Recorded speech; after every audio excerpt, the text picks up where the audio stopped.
Creatures play among leaves, oblivious to a secluded city, protected by mountain walls, continuously rising from the ashes of war, named Glory City, a beacon of human resilience. Students whisper about the new teacher from a prominent family, speculating on her abilities while she walks in confidently to begin the lesson. The new teacher reveals her demon spiritualist rank and her powerful partner, the Scarlet Flaming Fox, demonstrating her fusion with it to unleash formidable fire abilities. Amidst the students' awe, Nie Lie slips into a daze. Suddenly, rays of sunlight break through the clouds, startling him out of his reverie. His eyes snap open, wide with surprise. Confused by his smaller hands, Nie Lie realizes he's in his youth at the Holy Orchid Institute, not the battlefield. Memories of his past life's end flood back to him, leading to the shocking revelation that he has been reborn. Nie Lie rejoices upon seeing his friends and Yeziyun alive, confirming his return to his past. Realizing his demon spirit book is gone, Nie Lie reflects on his past life struggles, the destruction of Glory City, and vows to change the future. Fleeing amidst chaos, survivors endure loss. Lonely nights follow, yet in fear, they find solace in each other's presence. Their joyful journey turns tragic as he realizes too late the danger they've encountered, leading to a desperate escape on their mount. Surviving his journey through the desert, he explored the divine continent. He lamented his past weakness and family loss in battle, yearning for a second shot at life after death. Reborn, he vows to protect his city with newfound knowledge. Acknowledging past blessings, he is determined to enhance his skills despite inherent weaknesses. A classmate inquires about his smile, leading to an affectionate exchange with a friend. Laughter ensues after a friendly scuffle. He reaffirms their brotherly bond, to which the other responds with playful name-calling. He warns his friend about a girl with a grand status, expressing possessiveness. She overhears, unimpressed by his protective claim. Displeased by his remarks, she glances away. He is oblivious to her reaction. Moments later, the boy catches his friend's eye, leading to an intense, unspoken exchange. Reflecting on the past, the boy recalls a love unfulfilled due to tragedy, feeling trapped in the shadow of a rival admired by his love, all against the backdrop of betrayal and his own perceived insignificance.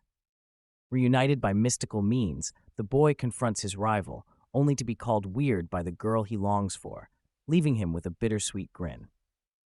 A hopeful scheme surfaces as the genius girl becomes a leverage for influence, yet her detached gaze implies disinterest in the unfolding plot.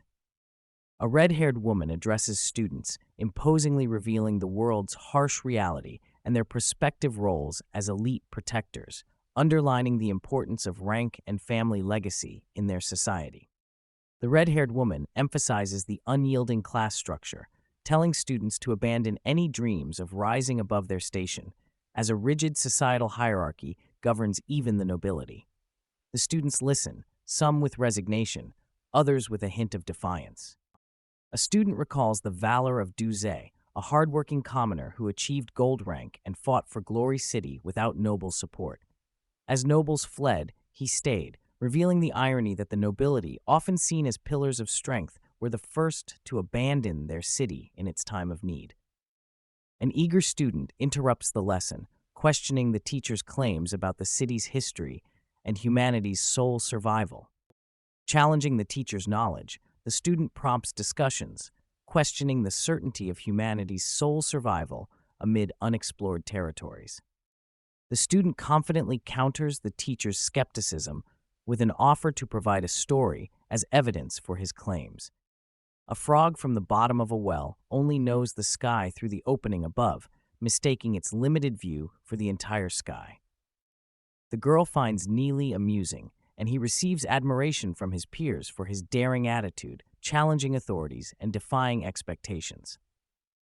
Challenging the teacher's statement about commoners, the boy points out a prominent figure's humble beginnings, causing surprise and raising questions among his classmates. A boy excitedly reveals that Lord Yemo rose to nobility from common beginnings, observed by a bearded elder and a surprised young man. The boy challenges the beliefs of his peers, citing Lord Yemo's success as proof that hard work can defy the odds and anyone can achieve greatness. Challenged by a skeptic, the boy's potential is assessed, but his modest capabilities evoke doubt regarding his lofty aspirations. Peers mock the boy's weakness, deeming him unworthy of their city's esteem. A classmate's presence is the only reason for tolerance, while a family member scorns his audacity toward elders. His crestfallen posture underlines the weight of their contempt. Defiant amidst scorn, the boy confronts his teacher about bias and hypocrisy, unmasking the teacher's flawed character. The defiant boy pledges to surpass expectations and become a legendary figure, vowing to prove his worth and achieve personal dreams. Skeptical classmates ridicule the boy's lofty ambition, comparing him unfavorably to a legendary figure. They dismiss his chances, scoffing at the notion that determination alone can bridge the gap in inherent talent. The boy defies his classmates' scorn, vowing defiance with conviction. Strength of will shall prove his ability to surpass the legendary. The boy challenges his teacher to a wager. If he can't rank up to bronze in 2 months, he'll leave school. If he does, the teacher must resign. Concern and surprise ripple through the onlookers. The woman laughs off the boy's bold claim, taunting his perceived arrogance. The boy, unshaken, gets a punishment from his teacher to stand in the back of the class, but remains defiant, warning her of potential regret. The woman mocks the boy, reveling in his punishment, while his classmates laugh. Ashamed but resilient, another student contemplates solidarity, questioning the fairness of remaining seated when a fellow noble is disciplined. The boy's solidarity is met with further punishment as a spiteful authority figure compels him to share the boy's stance, uniting them in their standing reprimand. An unexpected ally quietly joins, solidifying their defiance. The boy jests with his comrade, freeing tension with humor. They stand resilient, companions in mischief and solidarity. Acknowledging their new ally's boldness, they express trust and declare unwavering loyalty. Bonded in spirit, they face the future together with confidence and camaraderie. Their adventure continues as lessons resume, determination in their eyes, ready for whatever comes next. The Soul Force test results are announced, revealing impressive scores among the students, with Yeziun and others nearing the 1-star bronze realm. Recognition and anticipation fill the room. Students marvel at a peer's high soul force, predicting a bright future. Xiao Ninger is introduced as a prodigy, rivaled only by Yeziun, already accomplishing great feats. Together, they are celebrated as the promising twin stars of their generation. Xiao Ninger escapes an arranged marriage, venturing into the perilous Black Devil Forest. A young man resolves to aid her if possible, while an institute figurehead anticipates successes in upcoming tests, fostering pride in the institution. The characters discuss the challenging requirements for becoming a 1-star bronze fighter, highlighting the significant strength and soul force needed. They explain the 7 colors of soul force and the rarity of reaching the indigo level, which is essential for demon spiritualists, yet difficult to achieve. Skeptical students debate the possibility of achieving a 1-star bronze rank in 6 months, while one confident student asserts that 2 months is sufficient. A friend teases Nie Lie about liking Yeziun, expressing concern over her lofty status, hinting it's an unattainable affection. Nie Lie doesn't demur, but the friend, resigned, vows not to contend for her heart. Their friend chides them for unrealistic aspirations toward Yeziun. The tension rises as accusations of frivolity are met with claims of dedication and discipline, revealing contrasting perspectives on love and duty among the youths. Frustrated by their antics, their friend expresses exasperation. He advises Nie Lie to abandon his romantic pursuit and concentrate on his training. Nie Lie appears contemplative. Reassured, Nie Lie confidently declares his intentions to his supportive friends, committing himself to their growth as formidable demon spiritualists. A friend downplays the prospect of becoming a fighter due to the advantages of demon spiritualists in combat, while another contemplates the satisfaction of reaching a high rank within their powers. Defiant in the face of a challenge, the young man exudes confidence, dismissing doubts about his soul realm. His companion inquires about a cultivation method, while the former's determination shines. He is unwavering, fueled by the desire for strength and a personal drive to escape a troubled home life. Mocking his companion's concerns, the young man boasts about becoming a demon spiritualist through wealth, revealing his substantial savings intended for the costly transformation. His confidence is as robust as his wallet, eager to invest his entire fortune into his ambition. The young man's confidence shatters when his companion reveals the true cost of becoming a demon spiritualist, a sum far beyond his savings. His dream feels unreachable, as millions of spirit coins are needed, not just thousands. Struggling aristocrats enroll a promising child in an elite academy, hoping for a family resurgence. School ends, students rush out. Students discover a market, exploring armor and demon crystals, intrigued by the exotic wares. Prices are steep. A student reacts to the high cost of a bronze rank armor. The merchant explains its value, stating it's inscribed with a pattern from a prime Snow-Wind Banshee's blood, enhancing attack power. Ideal for Snow-Wind-type fighters and demon spiritualists, the armor's attributes are desirable. Discouraged by the armor's price, the student turns away, realizing it exceeds his budget. As he walks through the bustling marketplace with his companions, he catches sight of something, a glimmer of hope or curiosity perhaps, in a corner of the shop. Nie Lie's attention shifts, his friends query his distraction. They spot Shen Yue, anticipation mounting. Nie Lie's friends notice Yeziun nearby. A gaze locks onto her, filled with hidden thoughts. After securing a bronze-rank gauntlet, a satisfied customer departs just as a figure emerges, a pendant concealed in hand.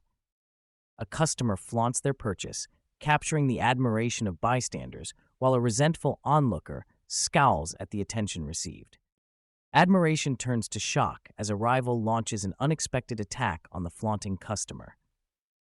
Confident of his understanding, Nie Lie dismisses a rival's tactics, reflecting on yearnings for friendship lost to past identities, while the rival underestimates Nie Lie's attraction, plotting to exploit perceived weaknesses.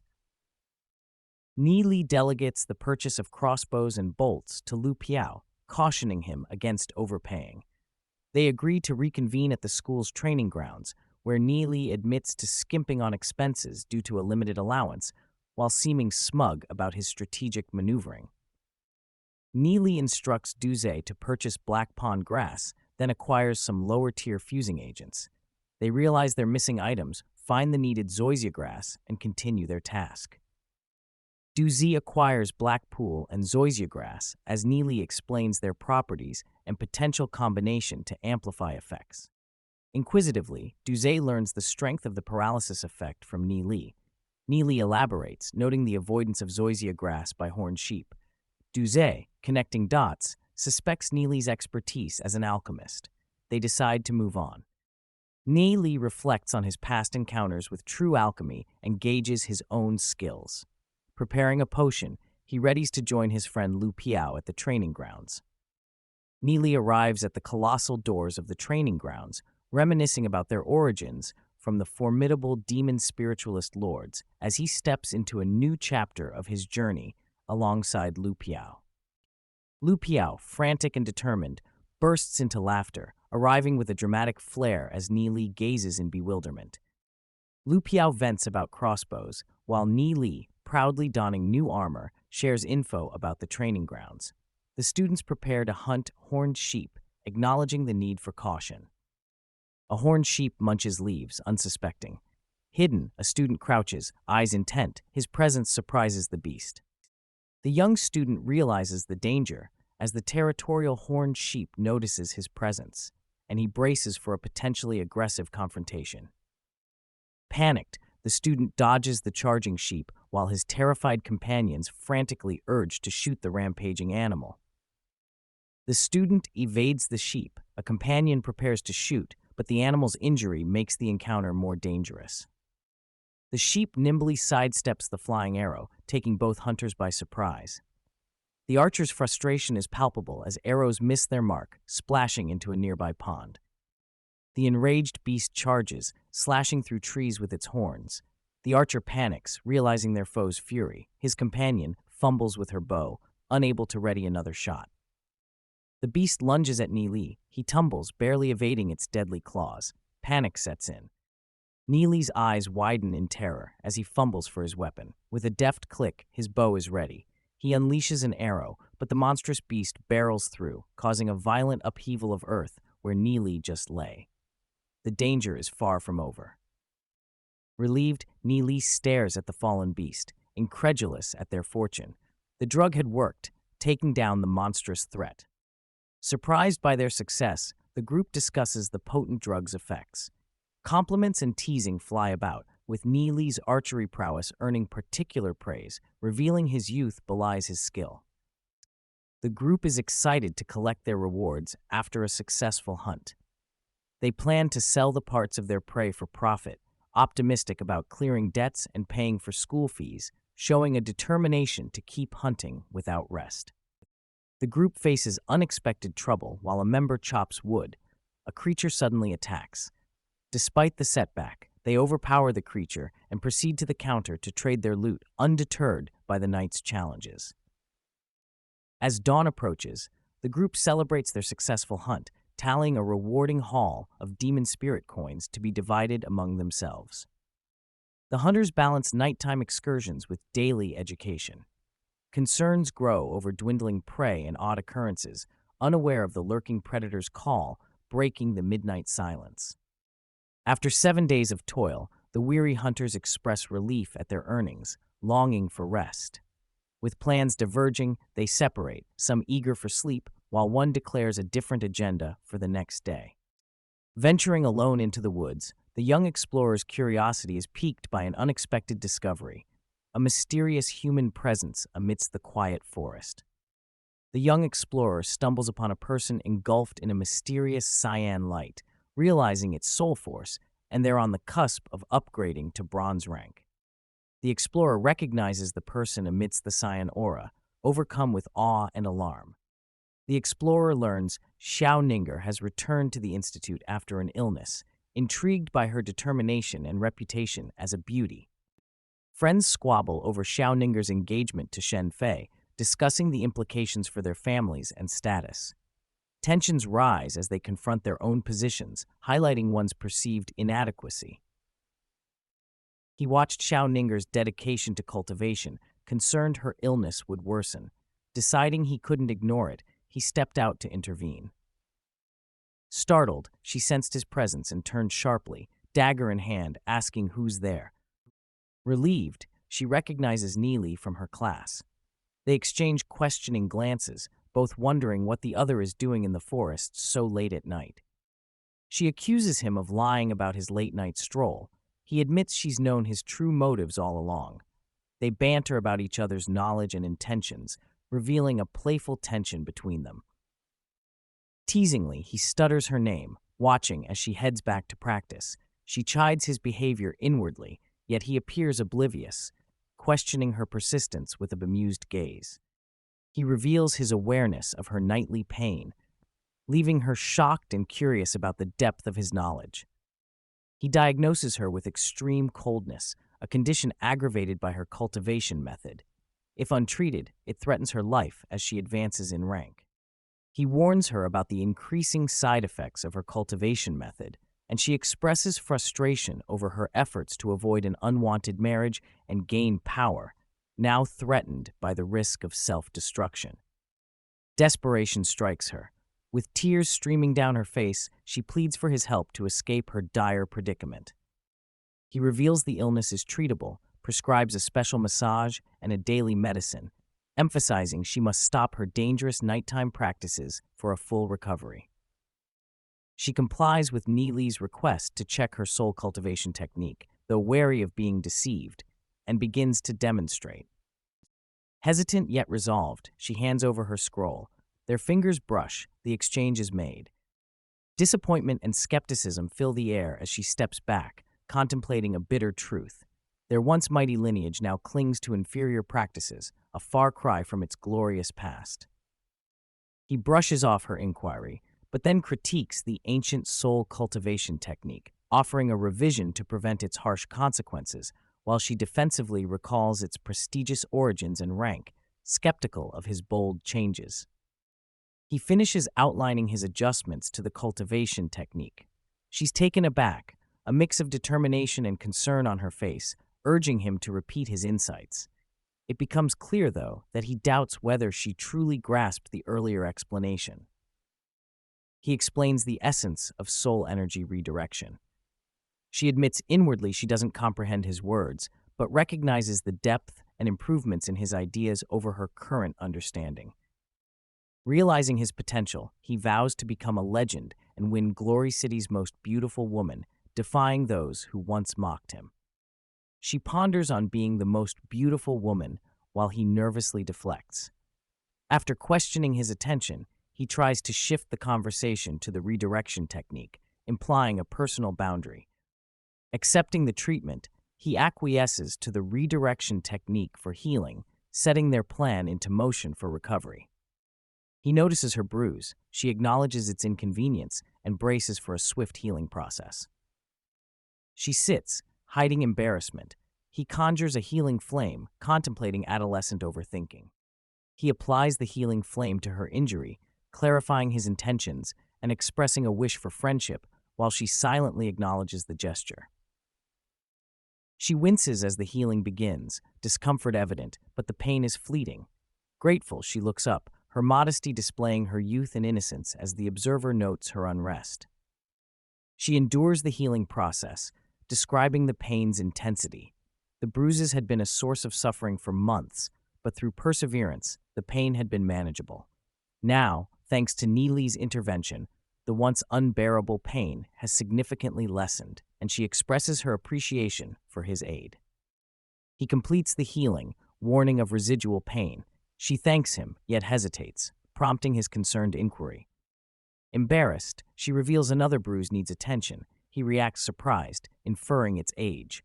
Her hesitance suggests a more private location. Flustered, he avoids the question about mutual affection. She appears dissatisfied with his response, nurturing doubts about his feelings.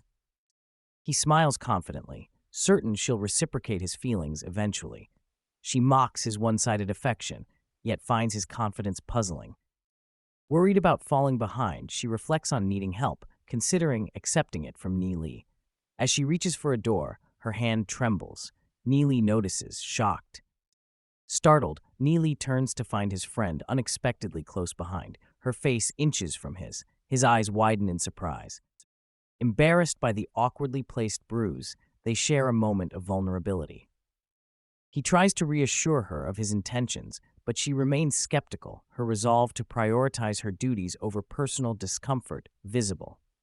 Suddenly, they are alerted to someone watching them from afar, raising tension. Startled, he notices her bruising darker than before and questions how she endures such pain. As she reveals her wound to him, he touches it gently, healing energy emanating from his hand. For the first time, she experiences the care of a boy's intimate touch, leaving them both emotionally stirred. Despite her internal struggle and family's neglect, he instills in her a newfound trust, and companionship emerges as a treasured boon, even as the night brings quiet contemplation and a peaceful connection with the natural world. He triumphantly completes the task. Grateful, she acknowledges his aid. He advises rest and caution against nightly cultivation, emphasizing the risks before reaching higher proficiency. He bids farewell, preparing to depart. She expresses profound gratitude for his guidance, knowing it saved her from potential disaster. Offering future aid in return, they share a moment of camaraderie before he playfully suggests seeking him out when needed. She watches him leave, a silent protector receding into the woods. She ponders the mysterious nature of Nie Lie, then suddenly dashes off. As the night deepens, she discovers a figure sleeping peacefully in a tree. Dawn breaks as a bird chirps. A temple's calm is broken by hustle. Children dash across the yard. Inside, eager students fill the classroom with chatter. Students dread Professor Shen's class, fearing it as unproductive. One student mocks another for his aspiration to advance in rank, suggesting it's as unlikely as the sun rising from the west. The class reacts with a mix of amusement and doubt. Classmates tease each other. Plans for impressing a crush are mocked, ending with an embarrassing outburst and the boy's dismissal.